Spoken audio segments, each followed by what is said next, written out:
නමෝ තස්සේ භගවතු අරහතෝ සම්මා සම්බුද්දස්සේ නමෝ තස්සේ භගවතු අරහතෝ සම්මා සම්බුද්දස්සේ නමෝ තස්සේ භගවතු අරහතෝ සම්මා සම්බුද්දස්සේ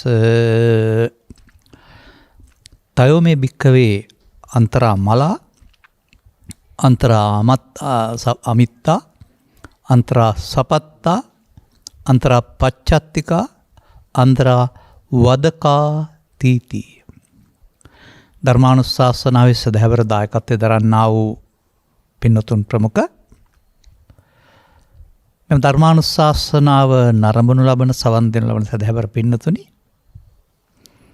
අනුග්‍රහකුන් බවතුන් අපට ඉදිරිපත් කරලා තිබෙනවා. මෙන්න මෙහෙම දෙයක්. වර්තමානයේ උද්ගත වී ඇති අර්බුදකාරී වාතාවරණය හමුවේ ජනතාවගේ සිත් සතන් වල පවතින ප්‍රකෝපකාරී වෛරී සහගත හැඟීම සමනය කිරීමට උචිත ධර්මදේශනාවක් කරන මෙන් ගෞරවනීය දේශකයන් වහන්සේගෙන් ඉල්ලා සිටිමි. එතකොට කාලීන සිදුවීම් වල හරි වැරදි කියන එක හොය විවේචනය කිරීම නොව කාලීන සිදුවීම් වලට ධර්මයේ ප්‍රතිකාර ගින්නට ජලය නෙමීමේ ප්‍රතිකාරයක්.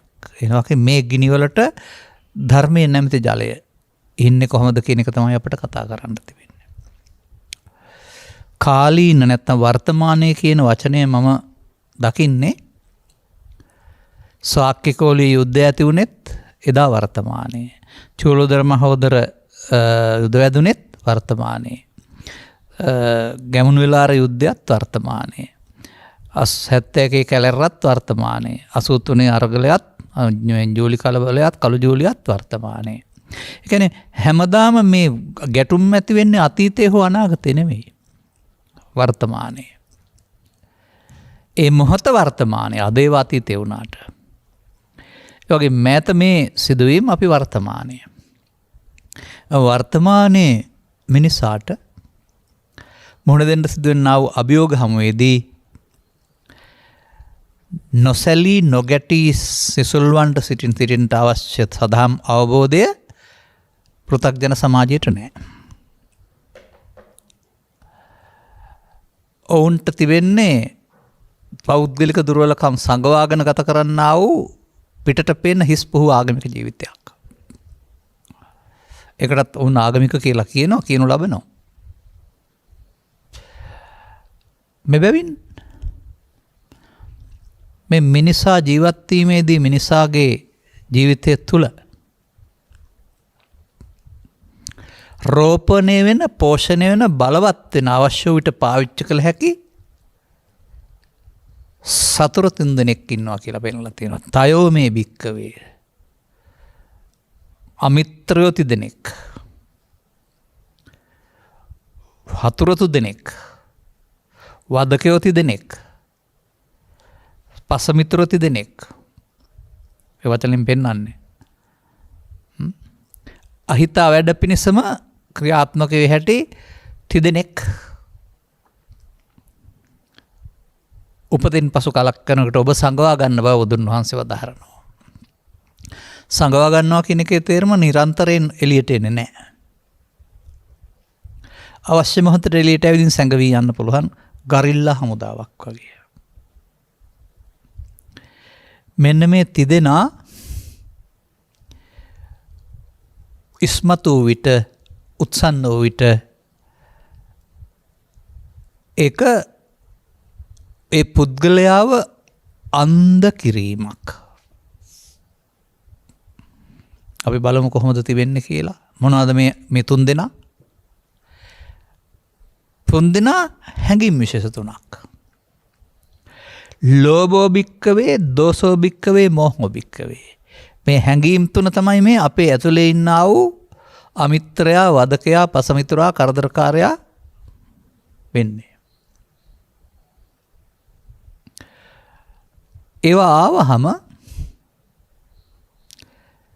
ඒ තුනටම පෙන්නනවා අත්තං ජානාති ධම්මන්න පස්සති.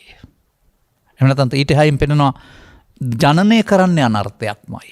අනත්ත් ජනනෝ ලෝභෝ අනත්ත ජනනෝ දෝසෝ අනත්ත ජනනෝ මෝහෝ. ඒ හැඟීම් වලින් මුසපත් වූ පුද්ගලයා දනනය කරන්නේ අනර්ථයක්. ඔහුගේ සිත ප්‍රකෝප කරනු ලබනවා. ඒ තුළින් සිත අභ්‍යන්තරයේ සහ සමාජයට බියක් අතු වෙන බව ඔහුට තේරෙන්නේ නැහැ. ඒ හැඟීම් වලින් මුසපත් වූ මොහොතට අත්තං ඥානාති හොඳ නරක යහපත අයහපත නීතිය සාධාරණේ තේරෙන්නේ නැහැ. ධම්මං නදස්සති ධම්මං ගැඹුරටත් ගන්න පුළුවන් සරලව ගන්න පුළුවන් සාධාරණ යුක්තිය තේරෙන්නේ නැහැ. මන්දයත් ඔහු අන්දන්තමං තදා හෝති. ඔහු යං ලෝභං යං දෝසං යම් මොහම් මේ තුනෙන් හෝ තුනෙන් එකකින් සහතේ මුසපත් වූ විට ඔහු අන්ධයෙක්. අර මම ඉස්සර කියපු යුද සමයේ ගිනි සමයේ නියං සමයේ ඔය හැම සමයකදීම මෙන්න මේ හැඟීම් උත්සන්න වෙන්න පාර කැපුණොත් ඊට පස්සේ ඒ යුගයේ ඉන්න අය වෙඩිකාපු ඌරන් වගේ. වෙඩිකාපු ඌරට මරුවිකලින් ඉන්නේ. අනේ මට තුවාලයක් සිද්ධ වුණා බේත් කරන්නකෝ කියන්න තරම් යොසීමක් ඌට නැහැ. ඌ වෙඩික් තියපු පුද්ගලයාත් පැනලා කකුලත් ඉරාන බඩත් පලාන මරාන යන්නේ. හොඳම විකල්පය වෙඩිකාපු ඌරෙක් බවට පත් නොවෙන්න Taman තේරුම් ගන්න එක. දෙවෙනි විකල්පය කලබල නොකරන එක. සාධාරණ හේතු තියෙන්න පුළුවන් කලබල වෙන්න. නමුත් ඉක්මන් වුණොත් කොරහෙත් අත දාන්න බැරි නේද? ඉක්මන් කොටයි නේද? හැම සැරේට වඩා හිංසරේ විස් ලොකුයි නේද? ඒවා ඉගෙන ගත්ත දේවල් පාසලින් ඇයි තමන්ගේ ජීවිතයට එකතු කරගන්නේ නැත්තේ? වර්තමාන අරමුදය විදේශීය වත්කම් හිඟවීමෙන්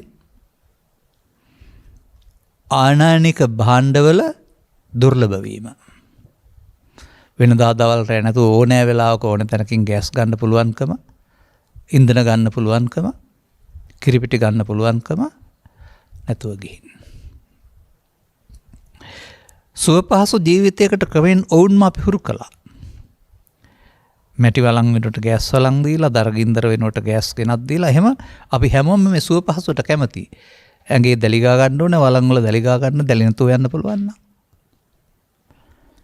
එසේ ස්වාභාවික ඉන්ධන වලට පුරුදු වෙලා හිටපු අය මේවට හුරු වෙලා සුව පහසුවට ගියා. ලාම්පු තෙල් දැල්ලට පුරුල්ලා හිටපුවා විදුලියට ගියා. කවුද කැමති? අපිත් එහෙමනේ. පහසුව. නමුත් මේ පහසුව සපයන්න බැරි තැනකට ආවා අදාළ සම්පත් නැතිකමින්. දැන් මේක ඔවුන්ගේ වරදක් නෙවෙයිනේ, ජනතාවගේ වරදක් නෙවෙයි. ඒක 1958 59 ඉඳලා මේ මූල්‍ය කළමනාකරණය කරපු සමස්තයේ වරද. වැඩි වරද වර්තමානයේ තමයි. මේ සැප සම්පත් ලබා දෙන්නට ලබා දුන්නා විදේශී ණය සුදු වලින් නඩත්තු කිරීමට යොදවීම තුළ ආදායම් නැතිව ගිහින්. ඉතින් ඒවා වැරදි තමයි. මේ නිසා මේ සමස්ත ජනතාව අර විඳපු සුව පහසුවට බාධා වෙනකොට ඔවුන්ගොල්ලෝ ඇතුලේ තියෙනා වූ අර අනර්ථය ජනිත කරන්නා වූ ධර්මතා තුන ලෝභය, ද්වේෂය, මෝහය ඉස්මතු වෙනවා, දලුලා වැඩෙනවා.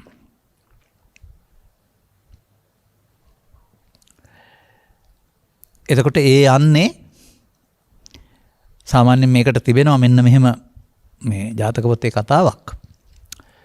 කතාව මම හිතා රුක්ඛ ධර්ම හරිය නැත්නම් රුක් සම්බන්ධයෙන් තමයි තියෙන්නේ. කුගිරා මහගිරා ජාතකයේ වගේ එකක් වෙන්නේ නැති. මා කියන දේ තේරුම් ගන්න උත්සාහ කරන්න. ඒක කතාවක් වශයෙන් බලන්න එපා. රුකක වසා ඉන්නවා සත්නායකෙක්. පිරිසත් සමග රුකේ ඉන්නේ. ඔහුට පෙනෙනවා ගහේ අතු දෙකක් එකට ගැටෙනවා. සද්දය ඇහෙනවා, එකට ඇතිල්ලෙනවා, දැනෙනවා. ඔහු දුර දකිනවා. මෙහෙම ඇතිල්ලෙන්න ගියොත් රත් වෙනවා, රත් වුණොත් ගිනි ගන්නවා, ගිනි ගත්තොත් ගහ ගිනි ගන්නවා, ගහ ගිනි ගත්තොත් ඔක්කොම විනාශ වෙනවා. මේ අතු දෙකේ ඝර්ෂණයේ සංකේතවත් කරනු ලබන්නේ දෙපිලක ගැටීමට. කවුරුණත් දෙපිලක් දුරදිග යන්නට නොයා යුතුයි. ඒ දුර්දශී චරිතය කතා කරලා කියනවා ඔහු අනාගතය දකිනවා. මේක ඉන්න හොඳ තැනක් නෙවෙයි කියලා අතහැර ගියා කියන එකේ තේරුම ඝර්ෂණය අතහැරියයි කියන එක. නමුත් ඒක පිළිගත්තේ නැති අය කොරහේ කිඹුල්ලු දකින්නවද කියලා හිටියයි කියලා කියනවා. පසු කාලීනව ඝර්ෂණය වී රත් වීමෙන් ගිනි ගත්තා. දැන් අර ගියාය බේරුණා අනිත් ඔක්කොම මේ ගින්නට දැවී ගියා.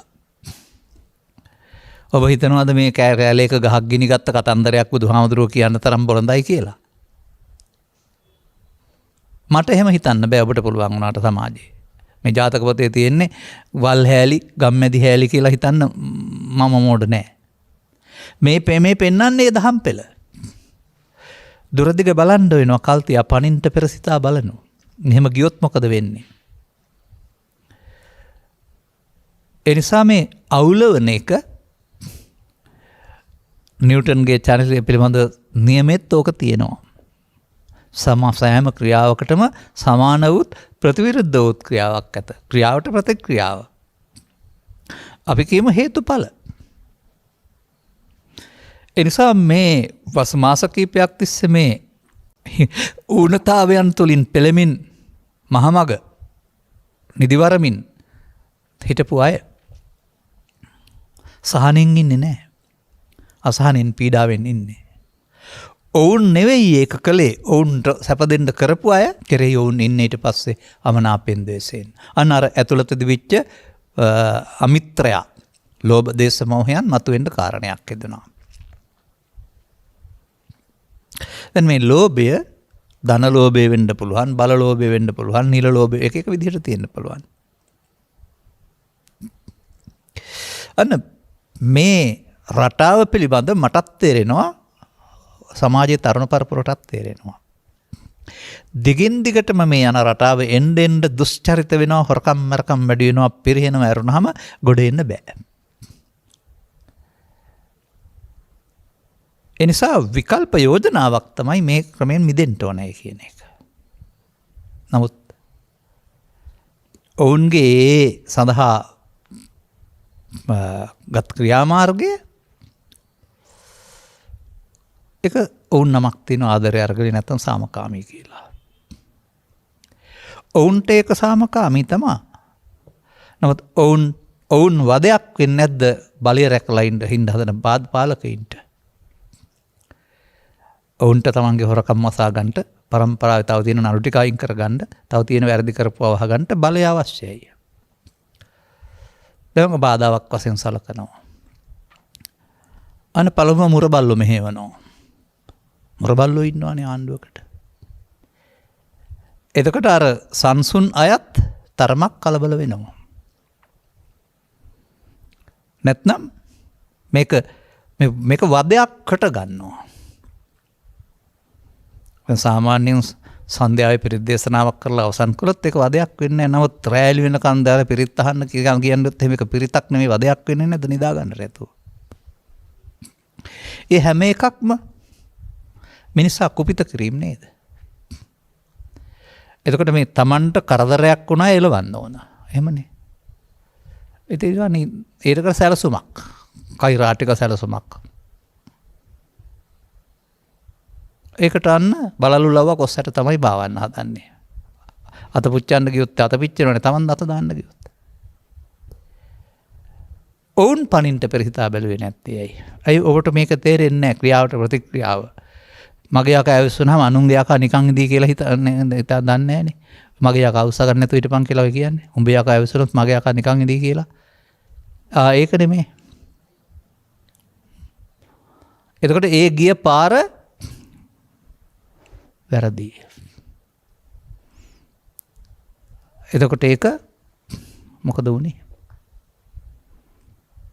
අර ඉන් එහාට ක්‍රියාත්මක වෙනකොට පගාවට, මත්පැන් වලට, පොළු වලට, එහෙම නැත්නම් ඒ උසිගැන්වීම් වලට වහල් වුණ අය දැන් ඉන්නේ ලෝභෝ, දේශෝ, මෝහෝ කියන මේ තුنين. යුක්තිය සාධාරණේ මොකක්වත් උන්ට පෙනෙන්නේ නැහැ. අර සාමකාමීව හිටියා ඉන්න අයටත් ඒ වගේ හැමදාම කොට කන්න බෑ. එරත් ඔවුන්ගෙන් අතින් එහා පැත්තට ඕක යනවා ඊට පස්සේ. කලදුට කල වලහි ගන්න අය ඉන්නෝ. අවස්ථාවක් එනතුරු. ඔය සාමකාමී එක එතනින් එහා පැත්තට වාහන පෙරලන එක හරි ගිනි තියෙන එක හරි සාධාරණයි. දැන් ගින්න. ගිනි ඇවිලෙන්න පටන් ගන්නවා. දැන් ගින්න පැතිරෙනවා ඊට පස්සේ. අර වෙඩිකාපු උරන්ට තමයි මේ ප්‍රශ්නේ හම්බ වෙන්නේ. ඔය ASCII මැරයෝ හොරු ඔක්කොමත් ඉන්නවා. ඒ නිසා එතනින් එහා පැත්තට අරගලේ නෙමෙයි මේක. හොරගලය, මැරගලය, බොරුගලය, මරගලය. ඒක අර දරුවන්ගේ නෙමෙයි. මට ඒකත් තියාගන්න ඕන. දැන් පේරුණානේ උන දේ. එතකොට මා දකින්නේ මේ ද්වේෂයෙන්, ලෝභයෙන්, මෝහෙන් කටයුතු කවුරුත් සාධාරණ නැහැ. අපේ පැත්ත හිමයි. ඒ නිසා ඉස්සරලා ඉගෙන ගන්න ඕනේ මේ වගේ සිද්ධියකදී මිනිසා කුපිත කිරීම වතුර රත් කිරීම වගේ වැඩක්. වතුර රත් කරන්න ගින්දර දානවා. රත් වුණාම මොකද වෙන්නේ? රත් වෙච්ච වතුර තුරලාකින් ගින්දරම තමයි නිවෙන්නේ. ගින්දර ඕක දන්නේ නැහැ. අවිඥානික බැවින්. පරිණ්ඩ පෙර සිතා බැලුවේ නෑ නේද? දැන් අත පිච්චුනේ නෑ නෙමෙයි අතත් පිච්චුණා අන්තිමට බලලා ලෝකස් වල බලන්න ගිහින්. එතනින් එහා පැත්තට තව කාරණා තියෙනවා ඉතින්. මිනිසුන් රැලි වෙන කල්ගේ පෝලිං වල ඉන්නකොට ගෙවල් වල ගෑන් 50ට ගෑස් ටැංකි තියෙනවා දැක්කම මිනිසුන්ට පොර කිලෝ 5-10ක් හොයාගන්න නැතුව පොර ගොඩවල් කොහේ හරි ගොඩ ගහලා තියෙනවා දැක්කම මිනිසුන්ට හාල් කිලෝ 5ක් හොයාගන්න නැතුවම හාල් කිලෝ 100 ගණන් ගොඩ ගහලා තියෙනවා දැක්කම ඒක වරදක් නෙමෙයි. මුදල් තියන අය ගණන් යනවා දන්න නිසා කල්තිය අය ක්‍රැස් කරගන්න ඇති. නමුත් ඔවුන් දකින්නේ ඒක නෙමෙයි අපිට නැති දේවල් ඔවුන්ට තියෙනවා කියලා. මේ හැම එකක්ම ඔවුන් කුපිත වෙන කාරණයක්. දැන් මේකේ හානිය ජීවිත 9යි වාහන 50ක් 60ක් කෝටි සංඛ්‍යාත ගෙවල් 50-60ක් ගානක ඉනිපත් වෙලා. දැන් තේරුම් ගන්න. දැක්කද? ක්‍රියාවේ ප්‍රතික්‍රියාව ගින්නක් අරන් ගින්නට ආයේ මේ සල්ලි මේ රත්තරන් මේ හොඳ ඒවා මේ නරක ඒවා කියලා නැගින්නට ඔක්කොම දැවෙනවා. ගිනි තබා ගත්තා. ගිනි අවුලුවා ගත්තා. ලෝභ ගිනි, දේශ ගිනි, මෝහ ගින්නෙන් මේ දැනුනේ. අර බාහිර ගින්න නෙමෙයි මම කියන්නේ. ඒ ගින්න ඇති කළේ ඒක. මේ පෘථග්ජන සමාජයේ ප්‍රශ්න විසඳන්න යන හැටි. එබැවින් කියවනට තියෙනවා සෑම කළු අලාලාවකම රිදී රේඛාවක් ඇත කියලා. එක හීනෙන් මෙලි වෙන්නේ නැහැ කියලා තියෙනවා. ඒ වගේ මේ අපහසුතාවය සදාකාලෙම පවතින්නේ නැහැ. ප්‍රතිකර්ම යොදන්න ඕන බාරගත්ත අය කවුරු හරි. එතෙක් අපට අඩියක් පස්සට ගන්න පුළුවන්කමක් තියෙන යොසීමක් තියෙනවා නම් නැත්තම් අනුන් පිට වරද පටවමින් කෑකෝ ගහන්නම තමයි පුළුවන්. දැන් ඒ නිසා බුදුන් වහන්සේ වදාරන්නේ මෙන්න මේ කාරණා තුන. මිනිසා දුකට පත් කරනවායි කියලා. මිනිසා නෙවෙයි මිනිසා සතු ලෝභය, මිනිසා සතු ද්වේෂය, මිනිසා සතු මෝහය. ක්ලේශ ධර්මයන්, පාප ධර්මයන්. අපි ළඟ ඕක නෑ කියන්න එපා. පෘථග්ජන ඔක්කොම ලෝභ දේශ මොහ තුන කටුවක්. ඒ වර්තමාන මොහොතේ මේවා උත්සන්න වුණොත් ඒ වගේ දේවල් සිදු වෙනවා. ඒ නිසා ඇවිල්ලට ගින්නට පිටුරු දාන්න බොහොම ලේසි. ඇවිල්න ගින්නක් දුරදිගනවා නිවා ගන්නයි මහන්සි වෙන්න ඕන. තවත් උකට තියෙනවා භෝග කියන සූත්‍රයක් පෙන්ලා. ඒකත් තේරුම් ගන්න ඕන සමාජයේ. පංචමේ බික්කවේ ආනිසංසා භෝගීතු. මේ වතු පිටි ඉඩකඩම් ගෙවල් දරවල් යාන වාහන මේවා භවභෝග සම්පත් වල යහපත් විපාක 5ක් තියෙනවලු. භෝගනිස්සාය අත්තනෝ සුඛං අත්තනෝ සුඛේති පීනේති සම්මා සුඛං පරිහරති. මේ භවභෝග සම්පත් මට තියෙනවා කියලා මට සතුටු වෙන්න පුළුවන්. තිබෙනවා නම් ඊට පස්සේ ඒවා තමන් වෙනුවෙන්, දරුවන් වෙනුවෙන්, බිරිඳ වෙනුවෙන්, ඥාතීන් වෙනුවෙන්, ගම රට වෙනුවෙන් ඒ විදිහට යොදන්න පුළුවන් ශාසනය වෙනුවෙන්. ඒක ආනිසංස යහපත් විපාක. නමුත් බුදුරජාණන් වහන්සේ ආනිසංස විතරක් දේශනා කරලා ඒකපාක්ෂික ධර්මයක් දේශනා කරපු තුමෙක් නෙවෙයි. පංචමේ භික්කවේ ආදීනව අභෝගේසු. තමන්ට ප්‍රමාණවත් නොවන සුරක්ෂිතතාවයන් පිළිබඳ සැක ඇති අවස්ථාවලදී ඒවා වෙනත් විදිහට සුරක්ෂිත කරන්න ඕන. මුදල් මගින් හෝ වෙනත් රක්ෂිත ක්‍රම මගින්. නමුත් බුදුන් වහන්සේ වදාරනවා ඒ භවභෝග සම්පත් වලට උරුමකාරයෝ තව 5 දෙනෙක් ඉන්නවා. ඔවුන්ට උරුමන දවසටත් අඬන්නේ දොඩන්නේ නැතුව ඉන්න බුදුදහම පිළිබඳ අවබෝධයක් තියෙන්න ඕන. නැත්නම් අඬන්න දොඩන්න වෙනවමයි. කවුද උරුමකාරයෝ? අග්ගි සාධාරණ භෝගා ගින්නට උරුමයි. ගෙවල් පිච්චුණා වාහන පිච්චුණානේ. උදක සාධාරණ භෝගා වතුරට වැටුණානේ වාහන. චෝර සාධාරණ භෝගා වගින තියන්න ඉස්සෙල්ලා හුරුඟක් ಜಾති ගන්න ඇති. අග්ගි සාධාරණ උදක සාධාරණ චෝර සාධාරණ.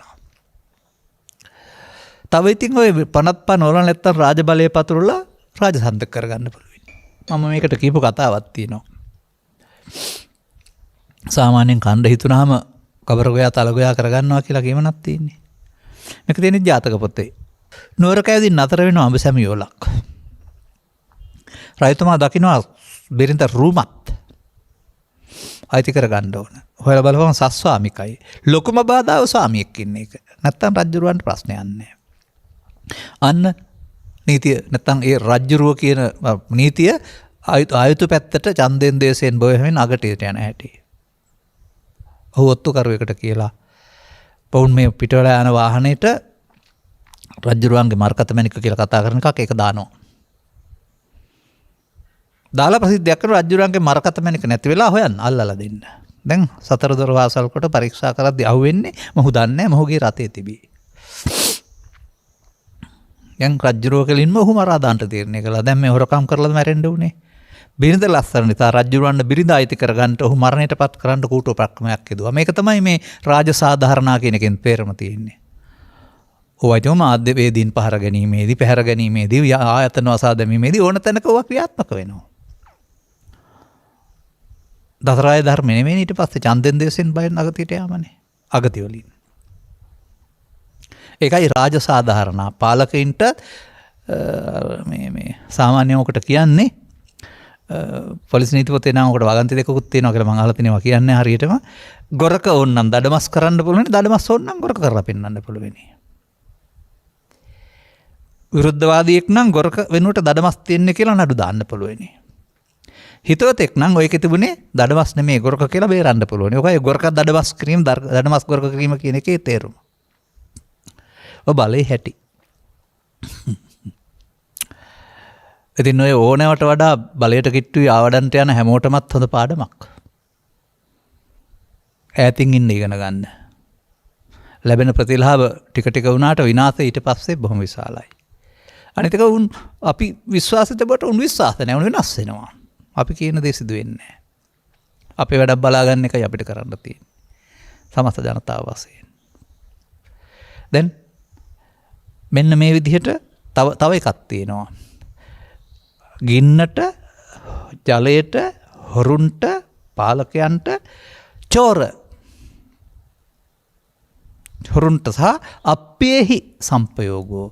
ඔය උරුම කරගත්ත සේරම තමන් විරුද්ධවාදීන් වෙන්න පුළුවන් නැත්නම් ඒ වලටත් අයිති වෙනවා. ඉතින් මේක නෙමෙයිද මේ උනේ? දැන් රක්ෂණය කරලා තිබුණා නම් වන්දි හම්බ වෙයි. නැත්නම් දරා ගන්න වෙනවා. ඔය ඉතින් තවත් මම දකිනවා සාමාන්‍ය මිනිස්සු අසරණ ලෙස නොය සිටියේදී දුකසේ වුන් අතිවිශාල මන්දිර සදාගෙන අතිසුඛභෝගී ජීවිත ගත කළ බව ඒවත් තුලින්. එතකොට සේවයේ ජනතාවට තමන්ද කියන එක ඒවත් තුලින් මිනිස්සුන්ටත් පේනවා ඇති. මේ චෝර මනස මිනිස්සුන්ගේ හිතේ පාලකින් විතරක් නෙමෙයි මම කියන්නේ සේවකයින්ගේ හිතේ තියෙන තුරු සිස්ටම් චේන්ජ් කියන එක බරුවක් වැඩක් වෙන්නේ නැහැ. එහෙනම් මම කියන්නම්. මද්ද්‍රව්‍ය කාර්යාංශයේ ඉන්න අය මද්ද්‍රව්‍ය හොරෙන් උස්සන්න නැති වෙන්න වෙනවා. නඩු බහන්න බාරව ඉන්න පුද්ගලයා ඒකේ තියෙන මද්ද්‍රව්‍ය ටික හොරෙන් විකුණන්න නැති කෙනෙක් වෙන්න වෙනවා. පොලිසිය රැකගෙන ඉන්න පුද්ගලයා වැරදට දඬුවම් දෙන්න ඇරුණාම සාක්කුවට ගාණක් හොයාගන්න නැති කෙනෙක් වෙන්න වෙනවා. උත්සවයක් සංවිධාන පුද්ගලයා 50කට කෑම දීලා 100කට රජයෙන් අය කරන එක. ඔය සංග්‍රහවලදී පිඟාන් ගානට ඒ හොරකම් නෙමෙයිද? එහෙම නැත්නම් කිලෝමීටර් ගාණක් ගිහින් ඒකට ගමන් වියදම් කියලා වැඩිපින් අය කරන එක. ඒ හොරා පාලකයා ළඟ නෙමෙයි සේවකයා ළඟත් ඉන්නවා කියලා ඔබට පේනවද? ඒ හොරා ආණ්ඩු මාරු වෙනකොට නිස්සබ්දෙන්ලා ආයෙ පටන් ගන්නවා.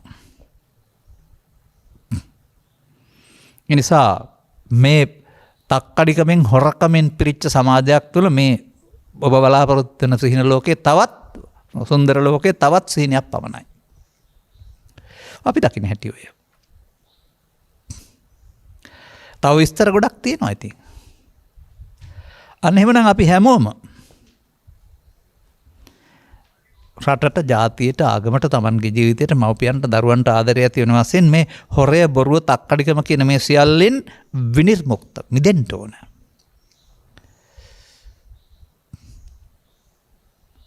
එහෙම නැතිව බලේ මාරු වීමෙන් පාට මාරු වීමෙන් පාලකයා මාරු වීමෙන් නෑ. රැකියා සපයන යම්කිසි දෙපාර්තමේන්තුවක් ආයතනයක් කියන්නේ තමන්ගේ යාළුවන්ට සුදුසුකම් නැතුව රස්සා දෙන ආයතනයක් වෙන්න බෑ එහෙනම්.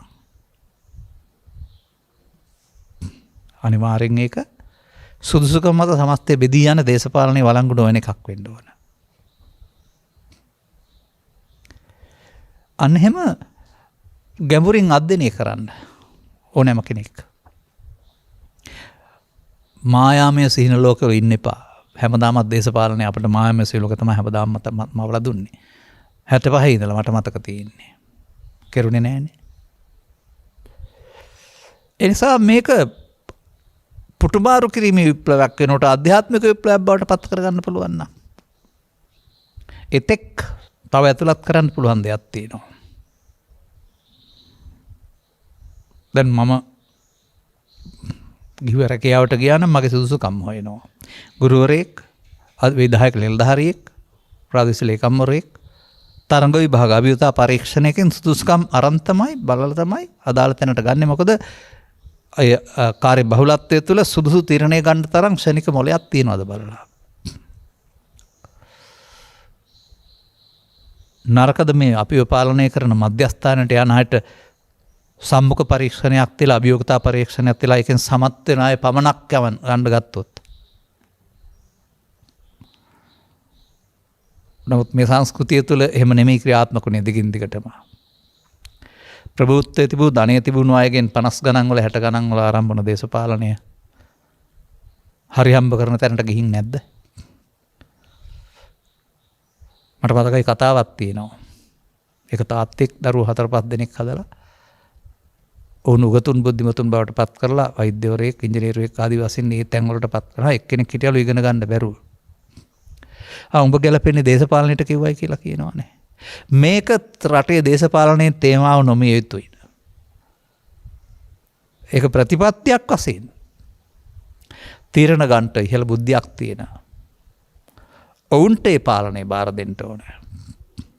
හොරුන්ට හරි තක්කඩින්ට හරි මෝඩයින්ට හරි බාර දීපේක විපාක නේද ඔබ විඳින්නේ. අර මට මතකයි ඔය සෙඩ් ළඟ ඉන්න අය තමයි අපි මේව කරේ අපිටයි ගහන්න වටින්නේ කියලා කියා ගන්නවා දැන්. අපිම දීලා අපිටයි ගහන්න වටින්නේ කියලා. හරි. කොහොම හරි මේක විසඳෙන්නට ඕනේ. සාමාන්‍යයෙන් දෙකනපත් වෙච්ච විලක්වක් ලේසියට අතට ගන්නෙ නැහැ. නමුත් කවුරු හරි කැපවීම නෙවෙනවා නම් ඒක කරන්න ඕන දෙයක්. ඒකට සිහිනමම ඉන්න බෑ. දරුවන්ට බඩගිනි, දරුවන්ට පොත්පත් නැහැ, දරුවා අඬනවා. ඔය තුන් වේල කෑමක් නැහැ. හොරතු දෙන්නේ නැහැ. ඊට එහාට ඔක පුපුරා යන්නේ ඔයිටත් ලොකුවට. ඔය පුපුරාගේ එක තැනක්. එසා මොන හෝ ක්‍රියාමාර්ගයක් ගන්න ඕන. නමුත් මිනිසා හැම කෙනෙක්ම තේරුම් ගන්න. ඔයකෙදි විතරක් නෙමෙයි. මේ වර්තමාන ක්‍රියාමාර්ගය කියලා ගත්ත නිසා වචන ටික මම කිව්වේ. සොකේ ජීවිතේ, සොකේ පෞල් ජීවිතේ, සොකේ ගමේ ජීවිතේ, සහෝදර සමග ගත කරන ජීවිතේ ඕනෑම තැනකදී ඔය ලෝභයයි ඔය දේශයයි ඔය මෝහයයි කියන එක උත්සන්න වෙන හැඟීමක් තියාගෙන බොරුවට මල් වට්ටියක් අරන් බුදු පිළිමයක් ගාවට ගිහින් හරි එහෙම නැත්නම් අනිත් ආගම වලට ඇති සංකේතයක් ගාවට ගිහින් හරි පිට සාටෝප වූ ආගමික ජීවිතයට මේකෙන් මේකට උත්තර නැහැ. මන්දයත් බුදුන් වහන්සේ නිවුන මිනිස්සු කියලා කියන්නේ සිවුරු පරවා ගත්ත අයට නෙමෙයි. ඉස කියන්නේ තියාට නෙමෙයි. ලෝභක්කය, දේශක්කය, මෝහක්කය. මේවා උත්සන්න වෙනවා වගේ බුදු සමේශය කරගන්න මාර්ගයක් තියෙනවා. ඉතින් ඔබත් ඔය 6 යතේට පන්ති ඉන්නකොට ඉවසීමෙන් සැනසීම ලැබෙයි රචනාවක් ලියන්න ඇති. හැබැයි රචනාව ලියවට ඔබ දන්නේ නැහැ ඉවසන්න. එනිසා මුණත් එක්කලා තරහ වෙලා නාහේ කපා ගන්නව නේද මේ කරන්නේ? කාගෙන් ගෙව්වත් ඔයාට වන්දි ආපහු ඔබට ගෙවන්න වෙනවනේ.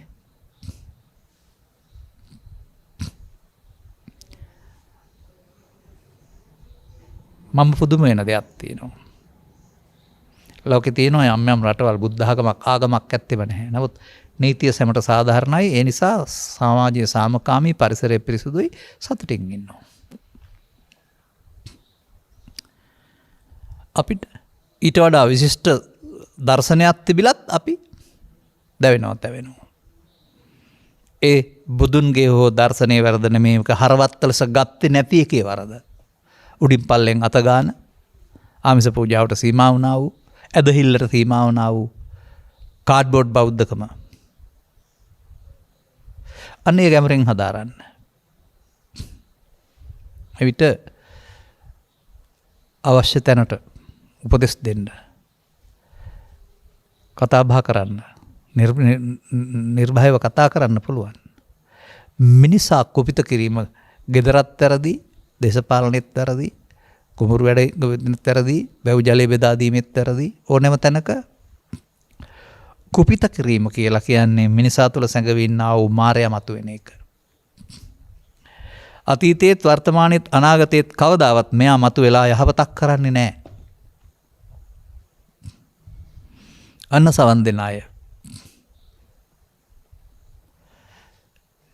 යුක්ති සහගත සාධාරණ ව්‍යාපාරයට සාධාරණ සහයෝගය දුන්නට කාර්යයක් නැහැ.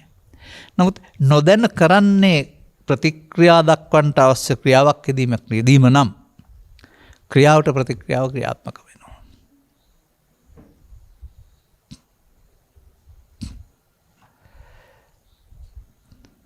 එනිසා මා මේ සම්බන්ධයෙන් කතා කළේ බොහොම කල් සිට. ගමේ ඉන්නකොට පොල් පිටිත් තියෙනවා, පොල් එලිත් තියෙනවා, දරත් තියෙනවා, අඹත් තියෙනවා, පොළොසුත් තියෙනවා. මේකක්වත් නගරයට නෑ. යලමහා කියලා දෙපැත්තකින් වැසිය දැහැලි හරිත භූමියක් අපට ලැබී තිබෙනවා. ඉතියෝපියාව වගේ රටකට මේ මොකුත් නැහැ. කවුරු හරි කණ්ඩ දෙන සාගතේ වේලිලා වෙහි යවුනේ. ඒත් ඒ මිනිස්සු ජීවත් වෙනවා. ඒ නිසා මෙතන අඩියක් පස්සට අරගෙන අවංක වෙන්න කටයුතු කරොත් කල්පනා කරොත් නරකද? සේරව. අඩියක් පස්සට ගන්න වෙනවා. මේ සියලු සැප සම්පත් දෙන්න විදිහක් නැහැ. ඊට පස්සේ උදුරා ගැනීම හොරකම හොඳයි කියලා කියනවාද? ඒක ගත්ත කෙනාට හොඳුනන අනිත් හැමෝටම දුකක් වෙන්නේ. තවදුරටත් එතකොට සුදු පිරුවටේ මඩ ගෑවෙන එක. බෞද්ධකම නැමැති සුදු පිරුවටේ මඩ තමයි ගෑවෙන්නේ. ඒ නිසා බුදුසමයේ තියෙනවා සල්ලහුක බුද්ධිය කියලා සැහැල්ලු ගතිපෙතෝ. අප්පකිච්ච වැඩ අඩු කරගන්න එක. අන්නේ විදිහට ගති ලක්ෂණ ගොඩක් පෙන්වලා තියෙනවා. තැනට ගැලපෙන ආකාරයට යම් යම් සීමා පනවා ගන්න ඕන. ඒ නිසා අර වගේ සාගතෙන් මේ යන තැනකටපත් වෙයි කියලා එදත් හිතන්නේ නැහැ, මම අදත් හිතන්නේ නැහැ. මන් දෙයක් අර ස්වභාවිකව ලබා දෙන්නා වූ වස්වැන්න රටේ තිබෙනවා. ඔය කියන ජලය, විදුලිය, දුරකථන, මේ ගෑස්, ඉන්ධන තිබිලා නෙමෙයි අත්තල මුත්තල කාලා බීලා ජීවත් වුනේ. උන්ට ලුණුයි කරෝලයි ගෙන්න වුණා. අනිත් ඔක්කොම ගමේ තිබුණා නේද?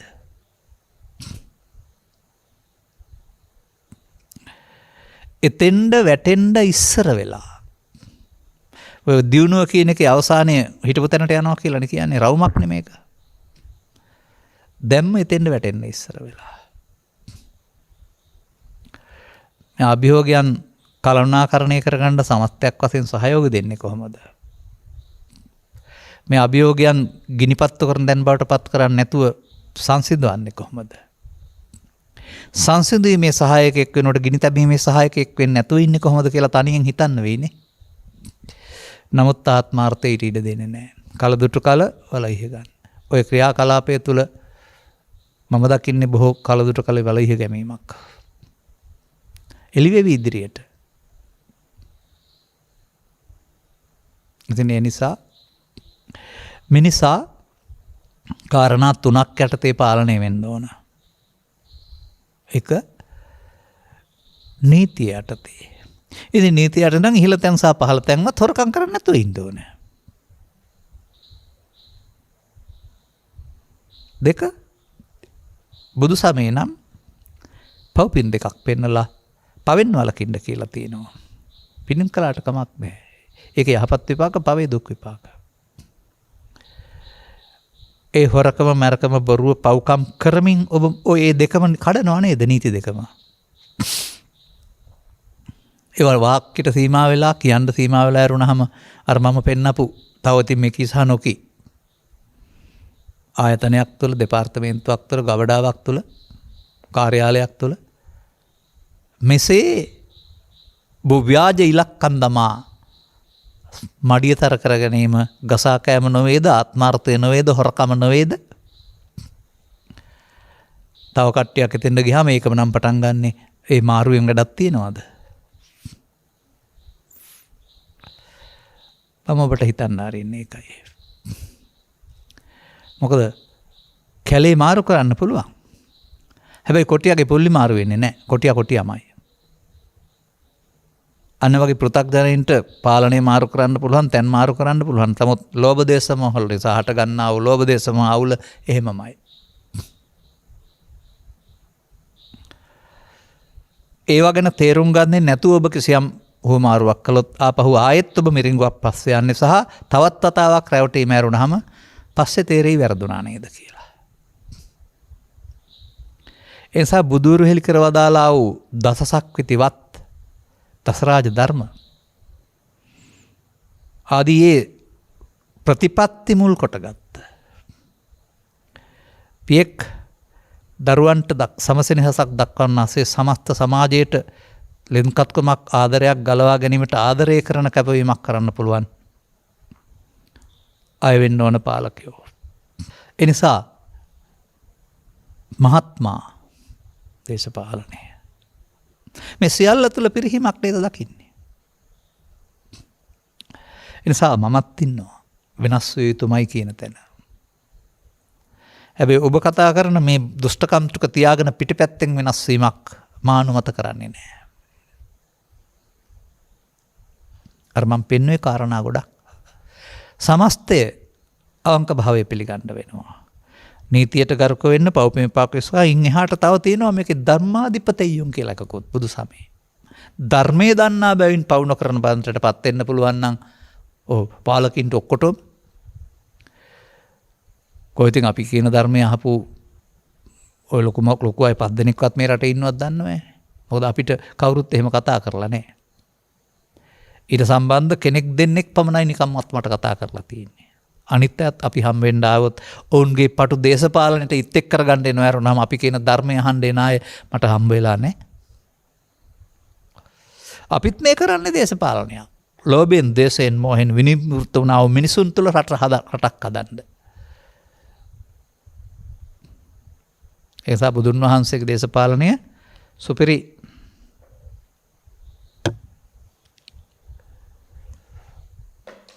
එනිසා යා යුතු මගක් අතක් අනුගමනය කළ යුතු ක්‍රියාමාර්ගයක්.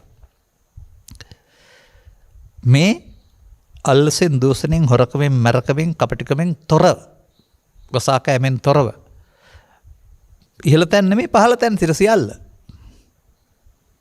පිළිගන්න වෙනවා ප්‍රතිපත්තියක් වශයෙන්. තැන සුදුස්සාටම ලැබෙන එක ඇරුණාම එක දේශපාලන සංග්‍රහයක්, එක ඥාති සංග්‍රහයක් මේවා 65 ඉඳලා අද දක්වා මම දැකලා තියෙනවා. අදාළ තැන්වලට නුසුදුසුකම්පත් කර ගැනීම ආයතන බිඳ වැටීමට හේතුවයි. ප්‍රතිවත්වයේ තීරණ ගන්න තේරෙන්නේ නැහැ. එහෙම නැත්නම් තවත් විදිහක් තමයි ඒ තැන් වලින් හොරා කන්න පුළුවන් තමන්ගේ පත් කරගත්තාම. බොරු ඉලක්කම් දාලා. මේ නිසා මේ අවුල් වේගයේ මේ රට තනියම නෙමෙයි ඔන්න ඔහමයි. මේ මොහොතේ මේකට ඉතින් ඕන නම් දොස් පැවරිය හැකි ඕන තරම් අයට. දොස් පැවරීම නෙමෙයි අවශ්‍ය වෙන්නේ. කොහොමද ගොඩ ගන්නෙ? කොහොමද එතෙක් තවදුරටත් මේ ගින්න පැතිරෙන්නේ නැති වෙන්න වළක්වන්නේ? මුලින්මත් කරන්න තිබුණා කියන දේ ඇහුවා නැත්නම් වෙනස් වුණා නම්. නමුත් එහෙමත් බැරිකමක් තියෙනවා. Taman වැජෙන්නේ රැකෙන්නේ බලය තුල නම් බලය නැතුවම බලය නැතුව බලු වෙනවා කියලා දැනගත්තාම ඒකට අතාරින්නත් ලෑස්ති නෑ. එතකොට එතන තියෙන ලෝභය බල ලෝභය. බල ලෝභය, ධන ලෝභය, තව ලෝභ තියෙන්න පුළුවන්.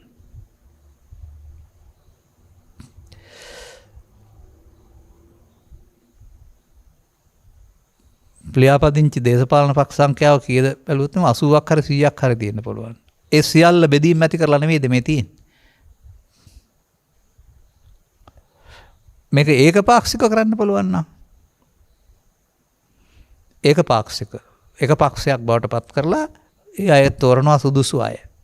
තීරණ ගන්න රටක් වෙනුවෙන් ඉදිරියට දරුවන් වෙනුවෙන් ජාතික ප්‍රතිපත්ති වෙනස් කරන්න බැරි. එතකොට එතෙන්ට වෙන විසිම ආකාරයක අර සුදුසුකම් සම්මුඛ පරීක්ෂණයෙන් ලබාගත් සුදුසුකම් මත ඇරුණාම වෙනත් යන්න ක්‍රමයක් තියෙන්න බෑ.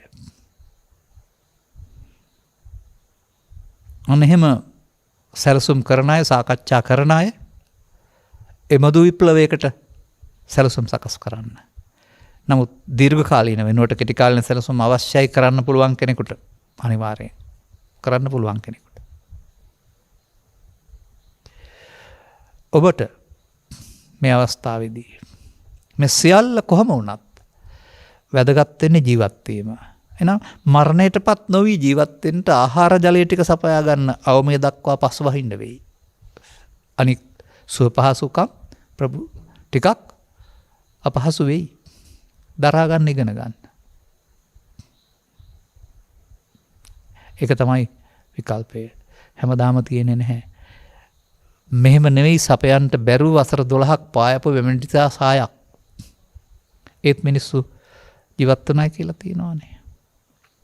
එනිසා අපිට හැකියාවක් ඇති අය අන් අය බඩගින්න තියන්නට උදව් උපකාර කිරීම, ලාභ කීර්ති ප්‍රශංසා බදු සහන බලාපොරොත්තු වෙන්නේ නෙවෙයි. හැකියාවක් ඇති අය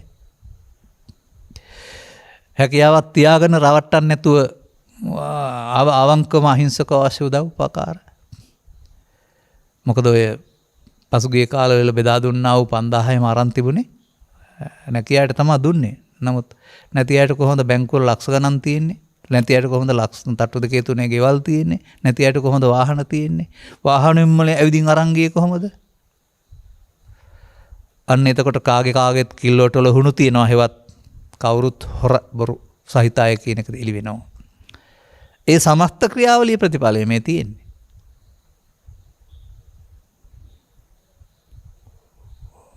නිකන් දෙනවා නම් හෙම්බිරිස්සාවත් හොඳයි කියලා කවුරු හරි දෙනවා නම් අරන් දෙන්න බෙදලා දෙන්න. මේ රටේ කී දෙනාද ඉන්නේ එහෙම එපා කියප ඉන්නවා මම දන්නවා. අපිට තියෙනවායි කියලා.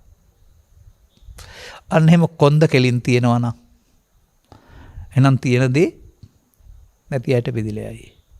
ඊට මේ ආදායම් පරතරය 10ක් විතර තමයි විශාල ප්‍රමාණයක් මේ භුක්ති විඳින්නේ. අනිත් අය මේ ආදායම් පරතරයේ ඉතා ඈත් වෙලා දුගී පිරිස් වැඩි වෙලා. ඒක සමනය කරන්න ඕනේ. දුක කාලීන ක්‍රියාමාර්ග අරගෙන හැමෝටම ජීවත් වෙන්න අවශ්‍ය ප්‍රත්‍යපහසුව ලබා ගන්න පුළුවන් සම ආදායම් තත්ත්වයකට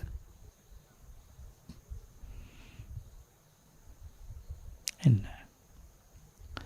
එනිසා බුදු සමයෙන් පෙන්වන්නා වූ අවංක භාවයේ ප්‍රතිපත්තිගරුකකම ඒ වගේම මේක තුල ගැඹුරු ධර්මයක් තියෙනවා. මේක මේ වගේ දේශනාවක විස්තර කරන්න කැමති වෙන්නේ නැහැ. අර අනර්ථය ජනනය කරන්නා වූ ගති ලක්ෂණ ටික අමිත්‍රයා, හතුරා, වදකයා, පසමිතුරා කියලා කතා කරන්නා වූ ගති ලක්ෂණ ටික බුදුන් වහන්සේ වදාරන්නේ ඔබගේ තුලින් මැරෙන්න ඕනේ. ඔබ නෙමෙයි මැරෙන්න ඕන. ලෝභ යෝච ලෝභං පහන්ත්වාන ලෝභ නෙය්යේ නලුබ්බති. යෝච දෝසං පහන්ත්වාන දෝස නෙය්යේ නදුස්සති. යෝච මෝහං පහන්ත්වාන මෝහ නෙය්යේ මමමුයති. ලෝභ විය යුතු තැන ලෝභ නොවෙන්ටත්, ද්වේෂ විය යුතු තැන ද්වේෂ නොවෙන්ටත්, මෝහ විය යුතු මෝහ නොවෙන්ටත් පුළුවන්. යම් බුදුහාමුදුරන්ගේ පාර. ඒ කියන්නේ ආත්මාර්ථකාමී වෙන්න බෑ එතකොට. අපට බහුතරයක් එතෙන්ද ගේන්න පුළුවන්ද? අවබෝධයෙන් එන්න පුළුවන් නම් හොඳයි, බැරි නම් නීතියෙන් හරි කරන්න ඕන. ඉතින් ඕවැයත් ඔය පවතින දේවල් මිනිසුන් බලන් ඉන්නවා. ඔය තියෙන හිදැස් අඩුපාඩුකම්. අධිකරණයක් විනිශ්චය සභාවක් හොයලා බලලා දඬුවමක් දෙනවා. 4-5 දෙනෙක් 3 දෙනෙක් 6 දෙනෙක් එකතු වෙලා. නමුත් නිදොස් කර නිදහස් කිරීම ඒකට ඉහළින් මොකක්ද තිබුණේ?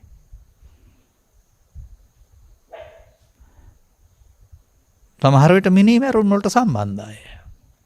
එහෙම නැතුව කාට හරි බැනපු කෙනෙකුට නිදොස් කර නිදහස් කිරීමක් නැහැ. මොකක්ද ඒකේ සාධාරණත්වය? මිනිස්සුන්ට පේනව නේද මේවා? එතකොට ඒව ඇතුළත චන්දා දෝසා බය අමෝහ දේශපාලන පලිගලීම් තියෙනවා කියලා හිතන්න බැරිද? මම කතා කරන්නේ කාගෙත් කිල්ලෝට වල තියෙන හුණු ගැන. එනිසා ලංකා ඉතිහාසයේ තියෙනවා පාලකයා බෝසත්වරයෙක් විය යුතුයි කියන එකේ තේරුම ඡන්දෙන් දේශෙන් බයෙන් මොහෙන් අගතිරට වෙන ඇඳුමින් බෞද්ධයෙක් නෙමෙයි ප්‍රතිපත්තියෙන් බෞද්ධයෙක් වෙන්න ඕනේ. ප්‍රතිපත්තියෙන් බෞද්ධයෙක් වෙනවා කියලා කියන්නේ බෞද්ධකම හරිය මිනිසත්කමට සලකනවා සමස්ත සමාජයටම. දරුවන්ට වගේ.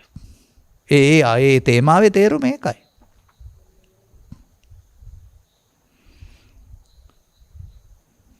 එහෙම නැතුව දේශපාලන තට කපටකම් වලට හැම පන්සලටම හැම කෝලිමටම හැම පල්ලියටම හැම ආයතනයටම ගිහින් ආශිර්වාද ලබා ගන්නවා කියලා එහෙමත් පුළුවන්ද කෙනෙකුට?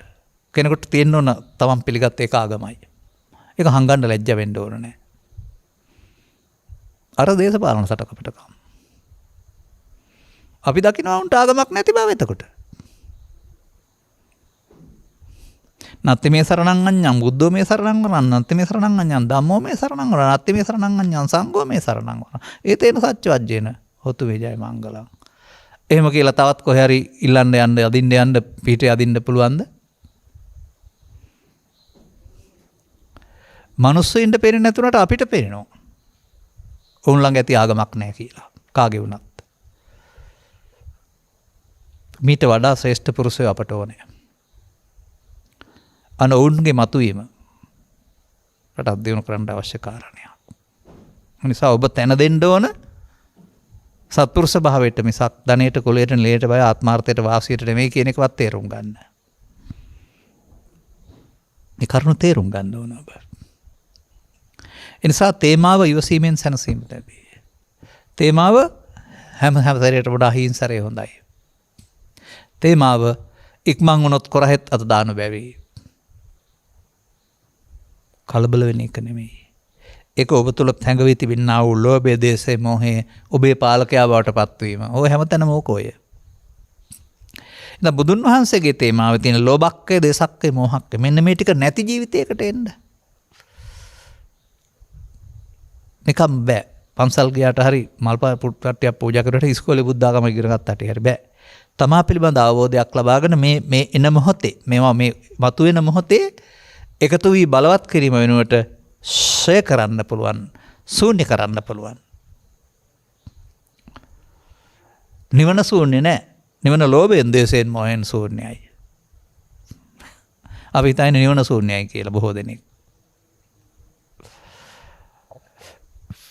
එබැවින් අපේ පැත්තෙන් අපි පැහැදිලි කරන දර්ශනය පැත්තෙන් මේකට තියෙන පිළියම් ඔය විදිහට කලබල නොවන එක, සුදුසු ආකාරයෙන් කටයුතු කරන එක. යමක් සිදු වුණොත් ප්‍රමාදයක් තුල දරා ගන්න පුළුවන් අග්යුදක චෝර අපේ සම්පයෝග භෝගත් මේවටත් සාධාරණයි කියලා බුදුහාමුදුරුවෝ අදාරලා තියෙනවා. වැටුනොත් අවසරයක් නැගී සිටින කරුණාම ඒක තුලගත් ආයෙත් පලිගන්න හිටියොත් එහෙම එතකොට ආයෙත් වැඩි පාරේ. ඒ නිසා මේ නොදියුණු මනසක් ඇති අය තමයි මේ තේරම මේ පල්ගැනීම ආදී දේවල් කරන්නේ. දියුණු මනසකින් කතහැරලා දාන එකයි කරන්නේ. මොකද ක්‍රියාවට ප්‍රතික්‍රියාව ඉවර වෙන්නේ නැහැ කවදාවත්.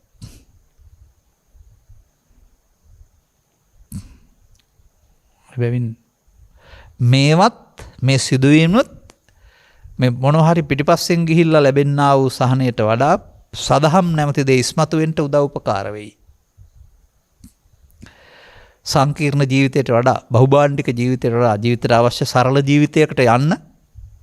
එතකොට නැති වුණත් ටිකයිනේ. මහා පරිමාණයෙන් නෙමෙයි. සරල සුන්දර මිනිසුන්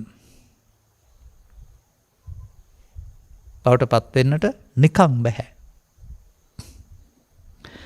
මානී කියන පදේ නීහත අනති කියන පැත්තට අති කියන පැත්ත ඉඳලා හරියන්නේ නැහැ.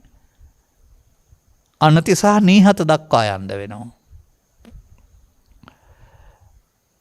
ඔය හැම දෙයක් තුළම අනිත් අයට වඩා පෙන්වන්න හදන එකක් නම් ඒක මානී. මෙලොවට ආවා අපි මෙලොවින් යනවා මොකුත් මේවා ගෙනියන්නේ නැහැ. පරිහරණය සඳහා සැමට සාධාරණයි. දෙවෙනි පියවරේදී යනකොට පව් හෝ පින් වුණොත් අනාගත ගමනක්. ඒ දෙකට තමන්ටයි අදි වෙන්නේ. ඒක බුදුදහම නෙවෙයි. ලබාගත් ජීවිතේ ලෝභක් දේශ මොහ ෂය කරොත් එහෙම පරලෝක ගමනක් නැතුව නිවෙන්න පුළුවන් වෙනවා. එක්කෙනෙක් දෙන්නෙක් 10ක් 100ක් නොව එදා භික්ෂු භික්ෂුණී උපාසක උපාසිකා කියන සිව්වනක් පිරිස තුල සහ කාමභෝගී පිරිමින් සහ කාන්තාවන් අතරත් බ්‍රහ්මචාරී පිරිමින් සහ කාන්තාවන් අතරත් දහස් ගණනක් සිටියයි කියලා කතා කරන මේ